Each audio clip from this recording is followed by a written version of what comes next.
আসলে আমি মোংলা থেকে আসার পথে এই ঘটনাটা, তো আমার ধারণা মতে হয়তো 5-7 মিনিট আগে এই ঘটনাটা ঘটছে, হয়তো আমার 5-7 কিলোমিটার সামনে ছিল। নৌবাহিনীর গাড়ির সঙ্গে মোংলা একটা হাইএক্স অ্যাক্সিডেন্ট হচ্ছে, কিন্তু যে হাইএক্স গাড়িটা ছিল এটা অত্যন্ত বিধ্বস্ত অবস্থায় ছিল। তো আমি প্রথমেই ধারণা করে নিয়েছিলাম যে ওই গাড়ির ভিতরে কোনো মানুষ জীবিত আছে কিনা, এটা আমার সন্দেহাতীত ছিল আমার জন্য। তো আমি যে ওয়ার্ডে বসবাস করি, মোংলা পোর্ট পৌরসভায় আমি যে ওয়ার্ডে বসবাস করি, সেই ওয়ার্ডেরই বিএনপির সভাপতি জনাব রাজ্জাক হোসেন ওই গাড়িতে ছিল, এবং রাজ্জাক হোসেনের পরিবার এবং পরিবারের সকল সদস্যরা ওই গাড়িতে ছিল। রাজ্জাক ভাইয়ের ছোট ছেলে, তার নাম হচ্ছে সাব্বির, তার বিবাহের জন্যই সে মূলত সাতক্ষীরায় গেছিল তার ছেলেকে বিয়ে করানোর জন্য। তো ওই গাড়িতে তার ছেলে এবং তার নবপুত্রবধূ ওই গাড়িতে ছিল, এবং তার পরিবারের সদস্যরাই ছিল আসার পথে। তাদের পরিবারেরই 12 জন সদস্য, এবং ওই গাড়ির যে ড্রাইভার সেই ছেলেটা সহ টোটাল এই পর্যন্ত 13 জন মৃত্যুবরণ করে, এবং 2 জন আছে খুব মুমূর্ষু অবস্থায় এই হাসপাতালে চিকিৎসাধীন অবস্থায় আছে। আমরা যতটুকু জানতে পেরেছি 13 জন মারা গেছে। পরিবার হচ্ছে আমার নোয়াখালীর পরিবার আর কি, মানে আমার মায়ের পরের জন, তার পরের জন হচ্ছে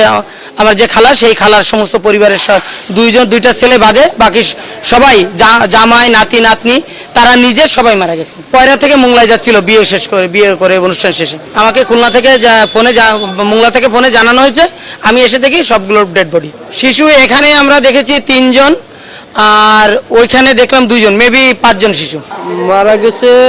অ্যাক্সিডেন্ট করে এরা হায়াসে ছিল, কিন্তু শোনা যাচ্ছে যে নৌবাহিনীর বাস আর এই হায়াস মুখোমুখি সংঘর্ষে এই দুর্ঘটনাটা ঘটে।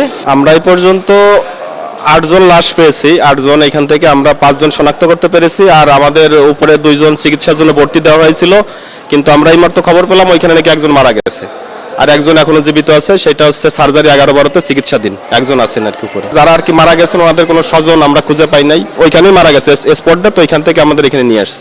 শিশু আছে 2 জন এখানে। নগদ নিয়ে এলো হার না মানা হার অফার। সর্বনিম্ন 10,000 টাকা রেমিটেন্স নগদে পাঠালে থাকছে স্বর্ণের হার জেতার সুযোগ।